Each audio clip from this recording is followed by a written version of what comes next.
What's up YouTube? Doing a video today showing how to change the transmission oil and filter on a 2012 Mercedes Benz Sprinter 2500. This van's due for its transmission oil change every 60,000 miles. This will actually be the second time I've done this service. I've had the van for over 70,000 miles, so it's due again. Hopefully this time goes fairly straightforward. The first time I did this, I had a lot of issues. Bolts breaking, bolts seizing, drain bolt was stuck. So hopefully I don't have any of those issues this time, because I took steps last time to make sure I didn't have those issues in the future. But as I go through and I'm doing the service, I'm gonna call out where I had issues the first time and what I did. So in case you have those issues, it can still help you out, because I said I did have a lot of issues with seized bolts. The drain bolt was seized, some of the bolts snapped off. So let's get started. Okay, y'all, let's get started. So as you can see, I got all my tools ready as well as my fluid. So the fluid and filter and gasket and all that, I bought it as a kit on Euro Parts SD. They sell the kit together, which is nice. It gives you the 8 quarts of transmission fluid that you need. That's assuming you're going to drain the torque converter, which I am. So we'll use all 8 of those quarts. It comes with the filter, it comes with the washers for the drain plug, and it comes with the little locking clip for the fill tube. Other tools that I'm using, of course, a drain pan to drain the oil into, a couple of sockets, little impact driver for removing the drain plug. I think it's going to be much easier with an impact versus by hand. By hand, you risk the possibility of stripping that bolt, which I'll touch on that, because last time I did this, I had a lot of issues with that bolt. So I'll show you how to take care of that. You will need a cheater bar and then a big socket. We're going to have to turn the crank to get to drain the torque converter, so that we can have access to that torque converter drain bolt. And then I'm using a big impact because I'm going to replace my transmission mount. So the transmission mount at the rear, the rubber is deteriorated, so I bought a new one, and it's got some big bolts that I got to remove with the big impact. Other than that, couple Allens and some Torx keys to remove those drain pan bolts, and that's about it. So let's go ahead and get started. I'm going to show you what to do if your drain plug is stuck. Okay, so there is my drain bolt for the transmission pan, and if this is stuck, this is not the original drain bolt. The original drain bolt, the head is much wider. As you can see, I mean, the head on the original comes out to about right here. And what it does is, with the original drain bolt, a lot of corrosion builds up under that head, and that little Allen is just too small, and you end up stripping the Allen because the head just won't move. So unfortunately, if you have that situation like I did the first time I did this oil change, transmission fluid change, what you got to do is you got to get a chisel, and you got to hammer it in here. If I can get it to focus, you got to hammer it in, get it at it straight on first, try to make an indentation, and then slowly start working the angle of the chisel sideways to try to get that bolt to turn counterclockwise, which would be loosening the bolt. And it will work, it just takes work. So if it's stuck, don't give up, don't get frustrated. Just get a chisel out, little hammer, or maybe a small mallet would probably be better, and just carefully, and don't whack it, because you're going to put a hole in this transmission pan, but just carefully tapping it, make an indentation first straight onto the bolt, and then start working it into an angle till you can start hitting it sideways pretty good, and that bolt will turn. Like I said, one thing to do on this is, so if you reorder the bolt, because you have to chisel it out, they make a different style bolt, which is this one, where the head diameter is much smaller, and you should not have that issue with it getting stuck anymore. If you go to this smaller diameter drain bolt, Again, you can pick up that smaller diameter drain bolt at europartssd.com, and I'm going to use my little impact. This should come right out. So let's do that and let's start draining this oil. Okay, I've already drained the oil. That new bolt with that smaller head and using an impact gun, it came right out, no problem. Now I've already loosened those clamping bolts for the drain pan. I'm gonna remove the whole pan so I can replace that gasket and replace the filter. Here's another sticking point. Last time I did this, I had at least 2, maybe 3 of those bolts right there. They were just seized, rusted, galled up, and they snapped when I tried to take them out. And I think I even had some of these little clips or clamps, had some of them break. So if that happens to you, I'm sorry, you're gonna have to helicoil that. So I had to drill the remaining part of the bolt that was in the hole. I had to drill it and then use a helicoil repair kit to get back to the correct size bolt hole that I needed. And then I purchased new bolts. I had to purchase a few new clamps. But if that happens to you, just keep in mind there is a way to repair it. You just have to helicoil it. It's not difficult. You just got to take your time with the helicoil. Drill that first pilot hole when you're trying to drill the bolt out. Drill it right in the center. So use the smallest drill bit possible, and then slowly go up in drill bit size until you get to the right drill size that your helicoil calls for. So anyways, I've already drained the oil. I got those clamp bolts already loose, so I'm about to start taking those off and drop the pan. You will need to loosen those bolts on the cross member. Those bolts are what hold the transmission mount in the rear. They hold that. There's not enough clearance to get this pan out if you don't raise the whole transmission. So this right here will allow you, see I just loosened them all as much as they'll go. This will allow you to raise the transmission from the back using a jack or something. You can lift it from the either the transmission, the drive shaft, or probably the drive shaft is going to be the best place to lift it, and that'll get you just enough clearance to where you can remove this pan once all these bolts are off. If you don't do that, I don't think you can get that pan out if you don't lift this transmission a little bit. So just for bolts, I gotta remove these anyways, because I'm going to replace that rear transmission mount since the rubber on it is pretty wore out. Let me give you a picture of that. As you can see, it's pretty wore out, so I'm going to replace that. I've already removed those bolts from the bottom. Now I'm going to remove these bolts. I'm going to do that at the very end. This will be probably the last thing I do, but right now I got to raise this up so that I can remove my transmission pan. So let me do that. All right, good time to stop and take some video. So as you can see, I've already removed the pan. The way the pan comes out is you slide it to the back, and then you tip it down in the front, and then you pour the front into hopefully a drain pan, because it's going to make a mess. There's still a lot of fluid left in the drain pan even after you've drained it through the drain hole. So slide it to the back, tip the front down and into your drain pan, and then you can slide the drain pan out to the front. I've already cleaned the pan. There's a magnet in there. You want to clean the pan nice and clean, get all the metal shavings, like little just like debris, black debris. Clean the magnet, put the magnet back. I'm getting ready to put my new filter on in here. There's no bolts, it just has an O-ring on the neck of the filter.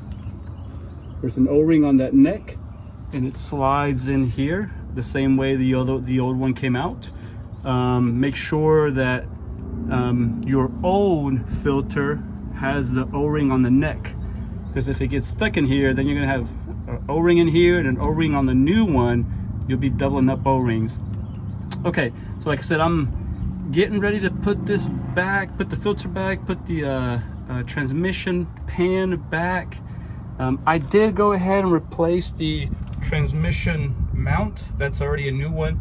The reason I already did that before I started remove the pan is because I needed to lift the transmission from the pan with my floor jack to be able to remove that mount in the back. And I thought, wait a minute, if I fill it with oil, if I lift it from the pan, and on the slight chance that I damage the pan, or even worse, punch through it, all that fluid is gonna leak out. So let me just go ahead and do it while it was already drained. So I've already replaced that. Okay, again, I'm gonna put my filter back, put my pan back, and then the last thing is gonna be to drain the torque converter. So let me put this back, and I'm gonna get to the torque converter, show you how to remove that. Okay, I put my filter back, but I forgot to mention something. Put anti-seize on all of your clamp bolts, so you don't want these to get stuck and break off next time if you had that issue this time. So make sure you lubricate these. Pretty much any bolts I usually lubricate, especially if I've had issues with them getting stuck. So use anti-seize to lubricate those. Okay, y'all, I finished up with the pan. Moving on to the torque converter. This is very difficult to get good video because it's so close to the ground, but I'm gonna try my best. Here's the pan. Just forward of the pan, if you look up at the torque converter, you'll see a plug like this one that's in that hole. You remove that plug. I just use a couple screwdrivers, pry it off. It's just got little tabs on the back, but you remove that, and then you can peek through that hole, and you're trying to find a drain bolt. Now that's not a drain bolt. Let me show you what the drain bolt looks like.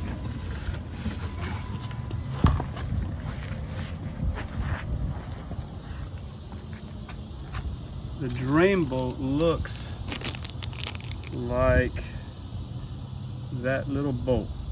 It's just a small Allen, and so if you don't see it through the window, if you don't see that little Allen head bolt, sorry, not that one, this one right here in the center of the screen, if you don't see that little Allen head bolt, what you have to do is you have to turn the harmonic balancer, basically the crank of the engine. I've already got a cheater bar on there, so I think it's like I use an 1/16" socket. I'm sure it's supposed to be metric, but 1/16" works. It's pretty tight, and you have to put the engine in neutral. So I got the key in the ignition on, but it's not, obviously I didn't turn it on.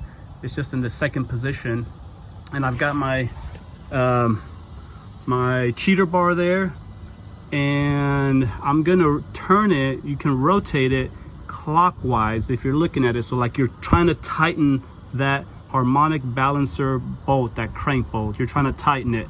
Spin it in that direction so that you don't avoid having issues with your timing chain tensioner. You turn it until you can see that drain bolt through that window. So let's get there, and then we're gonna have to figure out, getting that drain bolt out is tricky. I don't remember what I used last time. I'm gonna have to figure it out again. So, but let's get to where we can see it through the window.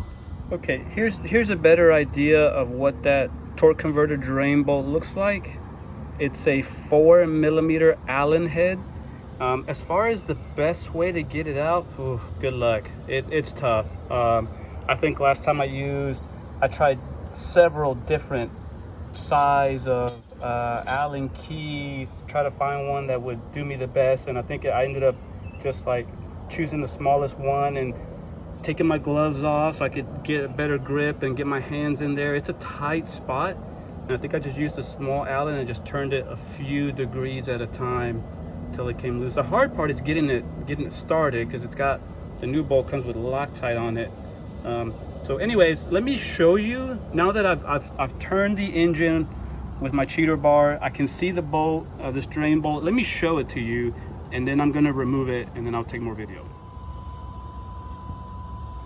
Okay, there is the drain bolt.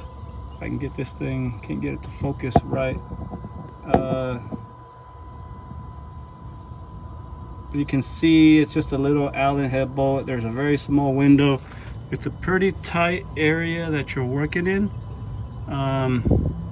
So yeah, good luck. I don't know. I'm gonna use some different size Allens, see if one of those will get it. So okay, then I'll take the video after I've started draining, or yeah, after I take it off, started draining. One thing I'm gonna do is I'm gonna use some aluminum foil. I'll put some aluminum foil before I'm gonna break it first, get it started, and then once it's started, I'm gonna put some aluminum foil on that cross member and funnel it into my my pan, so I don't make a mess and get oil all over this member. So I got some aluminum foil ready, but I gotta get it cracked first, so let's give it a go. Okay, I did get it cracked, and let me share the trick that I did because it might come in handy. I used a small 4mm Allen, like a small one, not the long ones, just this little small one. I think this one came in some furniture or something, but you use the long end. You use the long end, put it in there. You got to get your arm around the cross member. You just got to find wherever you have space. Thankfully, I have small hands, but you just got to get this in there, the long end. And on the short end, I already had this. I installed it. When I put the long end, I already had this set up on the short end, and that gave me enough leverage to where I could turn it a couple degrees and get it cracked. If like I replaced that bolt 60,000 miles ago and it cracked pretty easily, and then the rest of it I can just do with this little with the long piece. It's pretty easy. If yours is older than that and maybe it's a little stuck or a little stuck in there, you may have to keep turning it with this way, so you only get a few degrees at a time. But if you got enough, if your hands are small enough and you got enough finger strength to go to this, you can turn it almost all the way around once you crack it. So let me get that removed. Again, I'm going to use some aluminum foil before I remove that bolt to try to direct it towards the pan. Okay, it's pretty much done draining. Aluminum foil worked well. Didn't make too much of a mess, plus I got my tarp. Time to put the new bolt with the fresh Loctite back in. Same way, I'm gonna use that little Allen. With the Allen, I can get it on there, spin it on there pretty easily, and then I'll tighten it with that. Again, it's a 4mm long socket with an extension, a 1/4" extension, and that should be it. It doesn't need to be super tight. It's only a 4mm head bolt, plus it's got Loctite. And if you don't, just get it nice and tight, but not like super tight. That way you don't have too much of an issue next time. All right, so let me put this back, and then we're ready to put some fresh oil in it, in the transmission. Okay, the torque converter drain plug is back on. Like I said, I just tightened it with this little contraption and got it pretty tight. You don't want to strip that head. It's got Loctite, so it's going to be fine. Just get it good and tight. I put the cap, that plastic cap, back on the torque converter. I've got my cheater bar off of that harmonic balancer, that crank. I went ahead and removed the cap off of the transmission fill port. It's right there.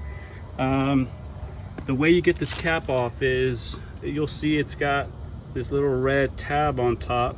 You just pop that tab off with either a screwdriver or anything, pop it off, and then you can pull this thing out, or maybe you can just pull it out. I don't know, not really sure what it does, but you can pop the thing that broke off in there. You can pop that off too if you wanted to. The kit comes with the new one. The kit you buy from Euro Parts comes with the new one that I'm assuming you put in through the top. So if you wanted to get the old one out, you would push it out from the bottom, same way it went in. And so I'm gonna fill it. I'm gonna put in my 8 quarts of oil.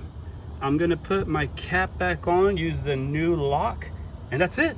We're done. I'll take it for a test drive, but let me fill this up. It feels good to be done. This is way easier this time than it was last time. Like I said, last time I had to chisel off the drain bolt. I had to helicoil like 2 or 3 of the pan clamp bolts So it was a bear. And this time I also kind of knew what to do with that torque converter. So much easier this time around. Still, it's a tedious job. It's not a difficult job. It is time consuming. But let me finish this up and I'll take one more video after I test drive it. Okay, y'all, so that's it for this video on how to change the transmission fluid on the Sprinter. I took it for a test drive, had no issues. I stopped a few times, checked for leaks, no leaks, good to go, shift smooth. Couple things that I want to mention: when you put the van in neutral to be able to turn the crank to see your torque converter, make sure you chock the wheels. Don't want to end up on a fail video. Other than that, I think that's it. When you fill the transmission fluid through the tube, it's a small tube and it doesn't have a breather, so go slow. I went slow using a small funnel with a hose. So I stuck the hose in the fill tube, and then I stuck the hose on the other end on the outside of the funnel, and I just filled it really slow, and I had no issues. It took all 8 quarts, no problems. That's it. Hope this helps you out. And like I said, every 60,000 miles you should be doing this to keep your Sprinter trouble free. So okay, thanks. Hope this helps you. Bye. One more thing I forgot to mention. If you do order this transmission fluid kit through europartssd.com, keep in mind that the kit comes with the fluid, the filter, the gasket for your transmission pan, and the washer for your transmission pan drain plug. But it does not come with the torque converter drain plug. So you would need to purchase the torque converter drain plug separately. And I do recommend you do that because the drain plug, the new one, comes with Loctite and its own washer. The washer is not removable. So you would get the kit and then you would get the torque converter drain plug, and that should be everything you need, unless you snap bolts or snap clamps, which would be separate. So just keep that in mind.